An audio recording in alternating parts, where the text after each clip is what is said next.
I think that's what happens. You get defined as a certain type of person. I asked myself, why would God take her away? The Starfish Project It was bullshit. Is a right? documentary theater project. So what we did is we went lost around the faith in community, God. around the school, and we interviewed all sorts of people, teachers, family members, the Husky Pup, custodians. We asked them about home. Everything. I lost my mom. The Starfish Project. Let's go again. 1, 2, 3, 4, 5, 6, 7, 8. 1, 2, 3, 4, 5, 6, 7, 8. 1, 2, 3, 4, 5, 6, 7, 8. 1, 2, 3, 4, 5, 6, 7, 8. 1, 2, 3, 4, 5, 6, 7.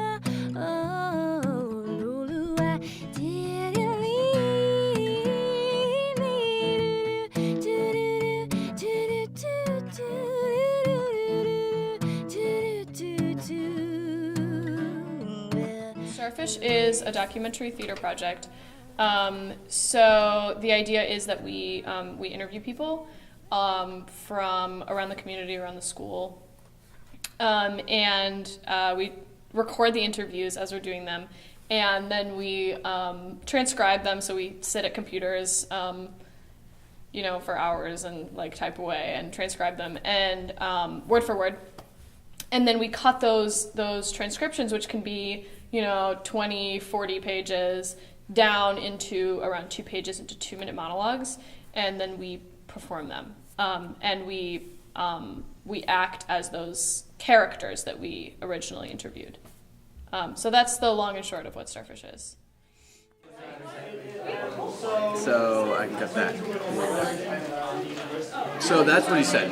And the more and more I look at this interview, he keeps talking about how his mom instigates it, but he says here, like... This year's theme kind of grew out of last year's, and last year, the first year we did it was love and violence, like the sort of the dichotomy, like the interaction of the two in our neighborhood. How love and violence, how it affects all of us, how kind of these two things. And so the monologues switched off on these two themes, and often they were, related. We're going to move from everything that you transcribed is valuable, every story that you heard is valuable. And if it was an interview, you're not going to use it. It was important for you to sit with that person. I came to realize that home sort of encapsulated all that we were been talking about in a way that was both broader and more specific. Like home at first seems like a huge thing, but really just like we're looking at what happens in the home, where people feel most comfortable, and for most people that's one of two probably most important places in their lives, their home, where they are. Find a way to compensate.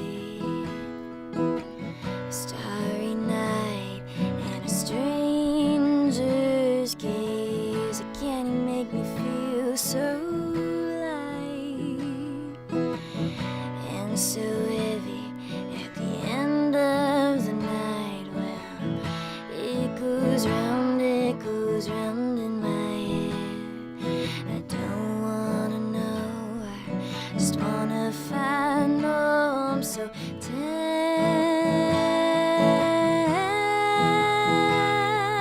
me, am I just a machine?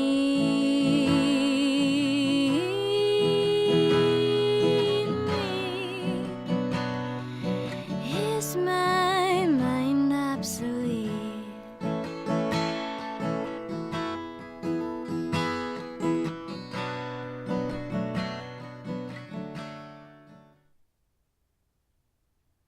Okay, we put a lot of work into it, like a lot of work, and it becomes a part of like every part of my day almost, because like the people that I've interviewed are my friends or in my classes or my teachers, and like I see them and talk to them about Starfish. I don't know, people just ask you questions about it all the time, and so like you're always kind of on, but like rehearsal is like 3 hours a day. Lessing's my teacher, so I talk to him about Starfish. I don't know, it's like a lot of work, but it's worth it. Okay, let's stop for a second. Are we halfway through?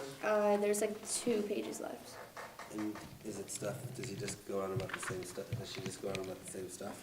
She's talking about how she moved to Wisconsin to like avoid all of the drama at OPRF, but it was still there. And like even though it was really rural, like she can never. We get together every day after school for anywhere between 2.5 hours to 3 hours, and we like kind of warm up first, and then we rehearse. We transcribed at the beginning for, I felt like, hours on end. And I think the larger idea for me is that, you know, a Starfish calls upon that everyone has the ability to tell a story and everybody has the ability to listen. And there's 3,500 kids here, and there's 300 teachers and staff and thousands of community members, and that it's important for everyone to have a voice, to be able to express their story and who they are and where they come from and their love and their pain. That should have a place in school too. I feel strongly about that.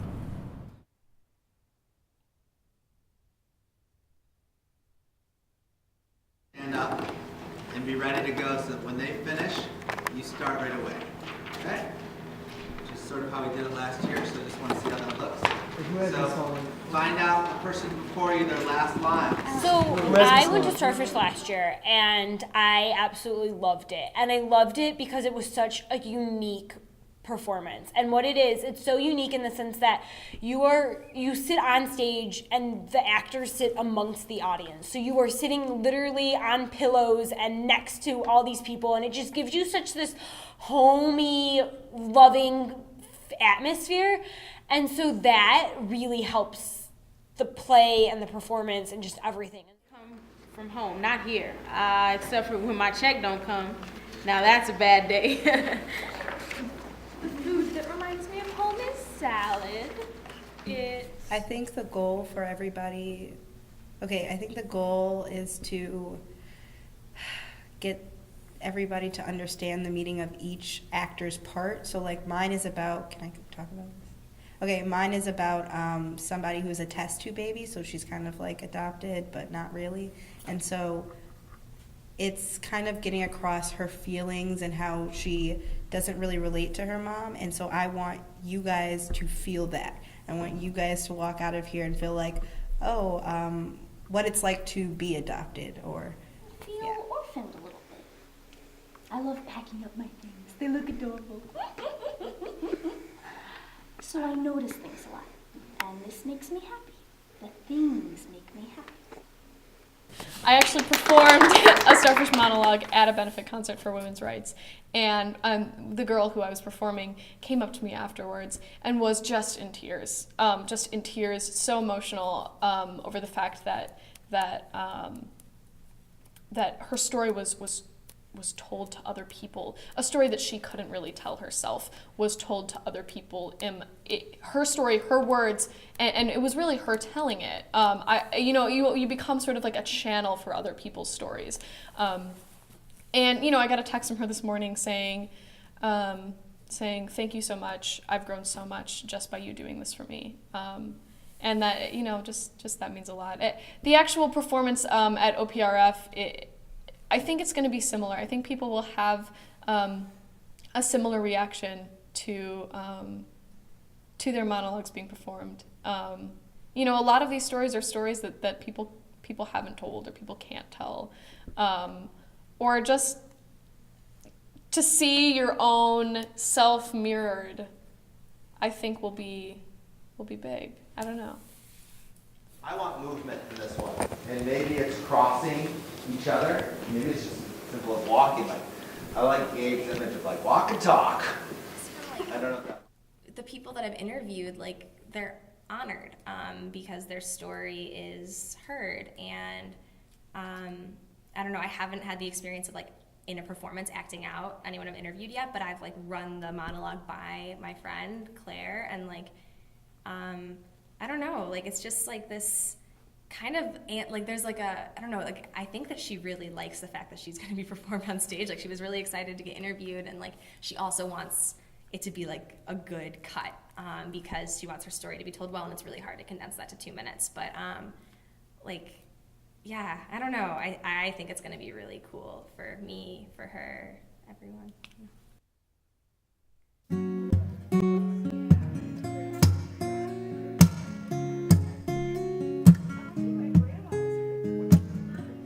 Roll back your glazed eyes, don't let them see my. You know, I know you, and I was trying too hard just to know me, and then I found you, yeah, I found you. Whoa, Hi everyone, welcome to the Starfish Project.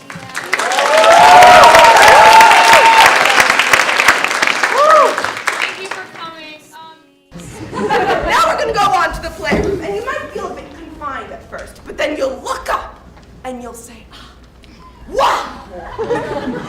You'll notice he takes you through low, narrow, dark hallways, then releases you into bigger, taller, more open spaces. He was a master at getting you to experience his architecture.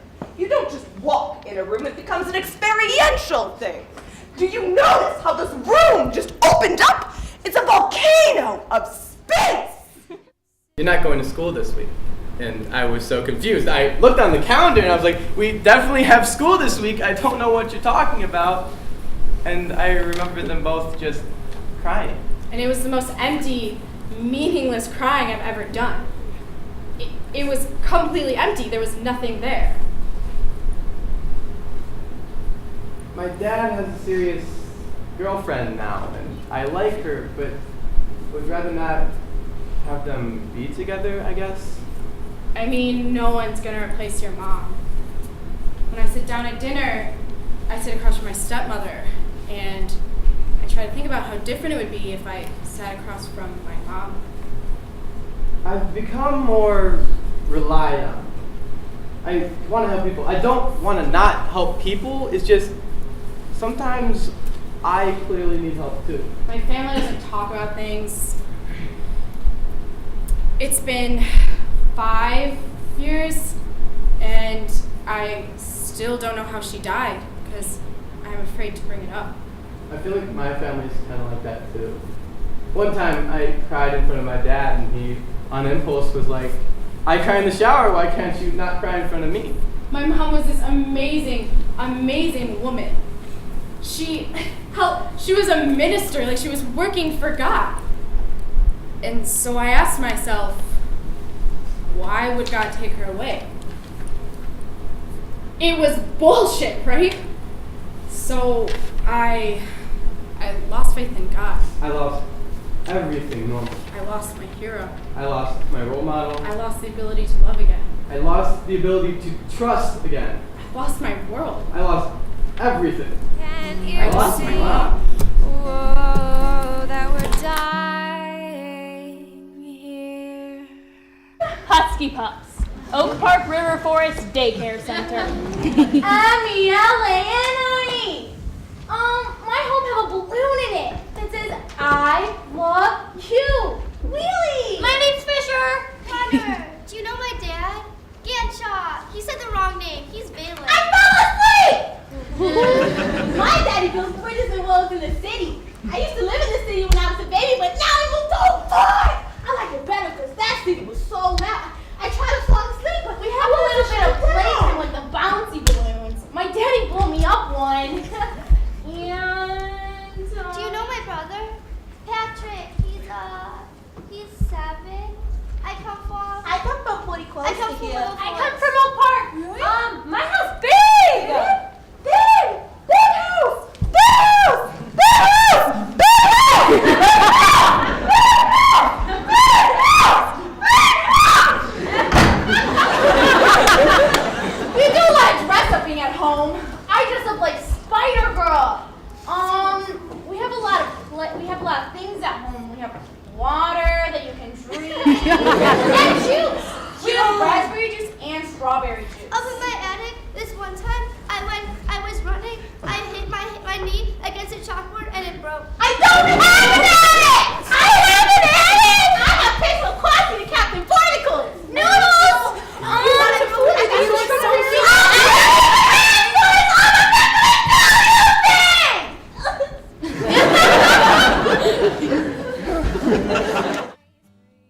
Following the dead, really. Brendan Lee, English teacher.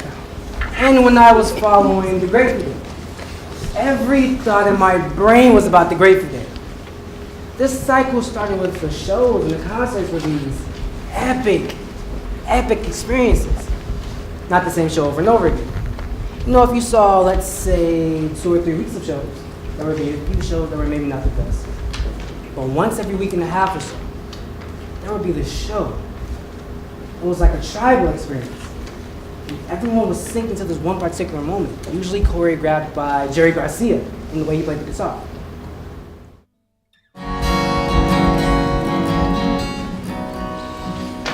I grew up in a wealthy area that's similar to Oak Park or River Forest, but I grew up in poverty. Shayla Holland, assistant principal. And I say in poverty, I got free lunch. My mom didn't make much money, but I was still affirmed. I was more affirmed there than I've been in other places, so money doesn't equate everything. It's being in a place where you're affirmed, you're loved, and you're cared for, and to me, that's home. Despite the hardships that you face, despite not being affirmed by an educational system, a legal system, and all the things around us, the people in my community still made that home. It's about the construction of a safe place where Black people could affirm one another, and by doing so, heal many of the wounds inflicted by racial domination. That's home to me. That's community, and that's home. Home and where I grew up is where I learned to love myself culturally, racially, love my sexuality, love my gender, love my spirituality, and have all of that affirmed. Despite the messages that came saying, Shayla, you need to straighten your hair. Shayla, you need to talk like this. You need to do this, that, and the other. The people in my community embraced me for everything that I was. To the city from smaller towns in Wisconsin. But when you start to get into your early 30s, and especially once you start to have a family, you do those things less and less. All the restaurants and bars and theaters and all these things that you convince yourself you are constantly doing. You, in your head, you Literally only because it made more sense to finish it. Jesse Value, dropout. Because at that point, I wasn't gonna finish on time. I was failing like everything for that semester, and I didn't want to be 19 and still in high school or some bullshit. Like, who knows what I would have been able to fuck up had I stayed in school. So what led to that, though, just not going to class, I guess. I smoked a lot of weed, hated school, the combination of the two. I really didn't want to drop out. Like, you know, the whole OC shit. I know so many kids, the only reason they were passing was because they were in OC, and they're not like fucking stupid kids, they just weren't doing what I was. And I mentioned OC to my counselor, and he laughed in my face and was like, we're not gonna let you get that cop out. And I'm like, well, okay, it's that, or I'm gonna drop out. Like, I don't really have any other choice. Never had any idea who he was. It gets more interesting. When I was in high school, I was good in track, and I broke the school record in the discus. Then one day, this guy shows up. Never met him before. The track coach walks over to me. The guy shakes my hand and says, "Congratulations, you broke my record." Didn't know this at the time. It's my uncle. My biological uncle. Yeah, ironically, not ironically, we look alike. But had no idea. My high school is on Johnson Drive. My real last name is Johnson.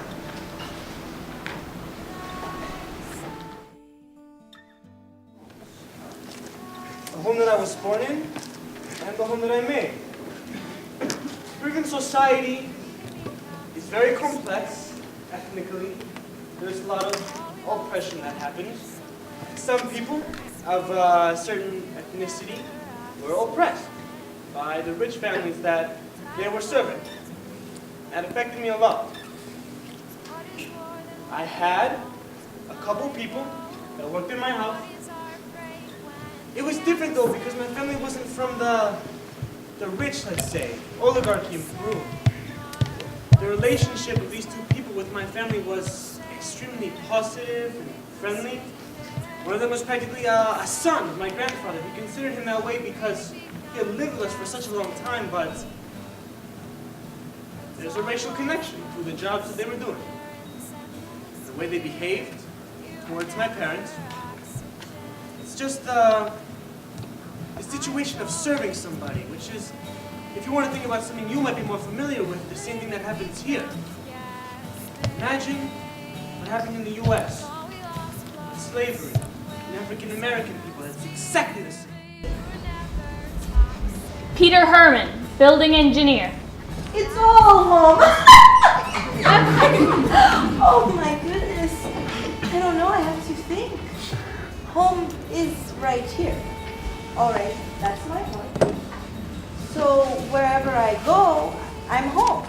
If I'm in Germany, I'm home because my heart is in it to it. If I'm here with you two guys, I'm home. Hey, my heart is into it. If a guy cuts me off in traffic, I'm not home.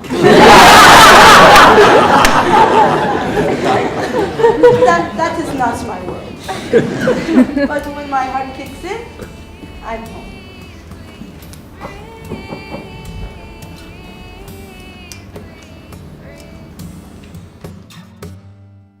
It's important for you when you hear people spit out some truth to really take a minute to honor that, right?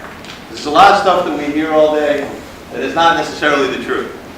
And it doesn't have to be the ones with the big capital T. Those ones with the little t's, and I heard a bunch of them tonight. Now let's take another minute to just thank everybody for all their work on this.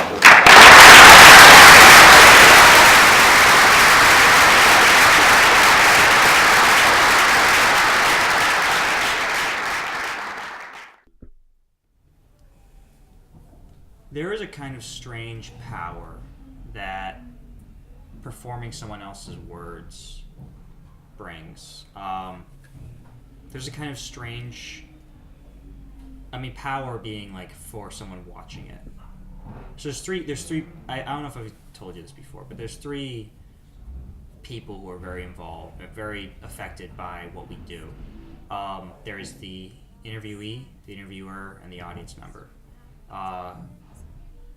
And for the interviewee and the interviewer, it's strange because when the performance is just like is capturing and elevating this event that happened, this interview, to the status of great theater and saying this is important, people need to see this. And by making that assertion, it becomes important somehow. Like these stories, which they're not really more important than anyone else's stories. Everyone, part of what we want to point out is that everyone has them. Everyone has these stories. We pick people because we think that, either they give us an entertaining or a story that maybe would work on stage, but everyone has stories that are important. It shouldn't be an after-school thing. It should be like part of our school. And I'm going to push for it as hard as I can, or I'm not going to last. I really believe that here. And that's why I think there are people who want to do it, and we just have to keep doing it until it becomes their idea. People like wonderful people like Jeff Weissglass and Amy Hill and Shayla Holland and Jackie Moore, and there was another board member here, and so I'm going to keep trying and try to get you into the rooms to say what you witnessed. So that's my vow. The thing twice. I still want to talk about it because it did flick a switch. It did start something. It didn't create a large movement, but it started something. And people from other schools want to start at their school, and people in other towns want to start it there, and people in the community want to interweave, or what's the word I'm looking for? Integrate. They want to integrate Starfish into their lives, and that's what I think we started. I don't think we started individually, each person becoming more non-judgmental and becoming more accepting, I think we changed the larger scale of people want to know about other people. We're no longer the person that lives across the block. We're no longer the girl that puts her headphones in the hallway. We're someone, and we have significance. And that's what the Starfish Project changed in interactions is people want to know more, and people want knowledge, and we started a craving of friendship and community. And so I don't think we necessarily, as I said before, we necessarily changed each human being to become more loving and stuff, but we started a movement. And that's why Starfish Project is important. You say to them, love me. Of course, you do not say this out loud, otherwise someone would call the cops. Still, though, think about this great pull in us to connect. Why not become the one who lives with a full moon in each eye? That is always saying with that sweet moon language what every other eye in this world is dying to hear.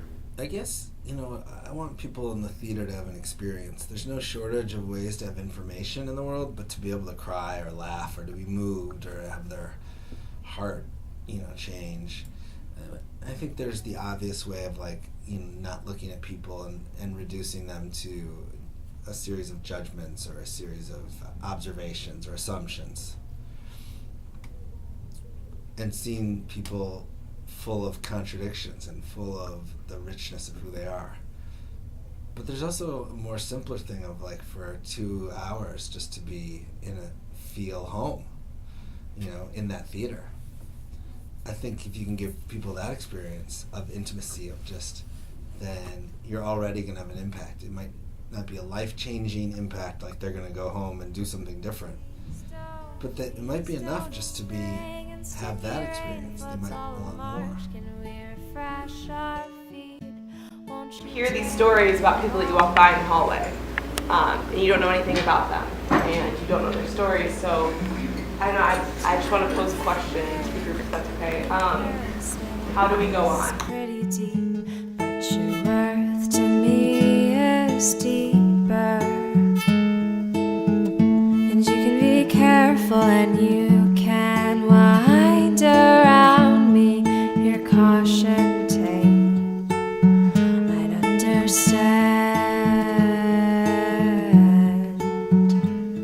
You leave so fast, so hear me now. Hey, it's been a while. How have you been? Please don't say just fine. Please don't. It's spring and sticky rain floods all of March. Can we refresh our feet? Won't you take? In the end, what changes people through this performance, this show, this project, this process is it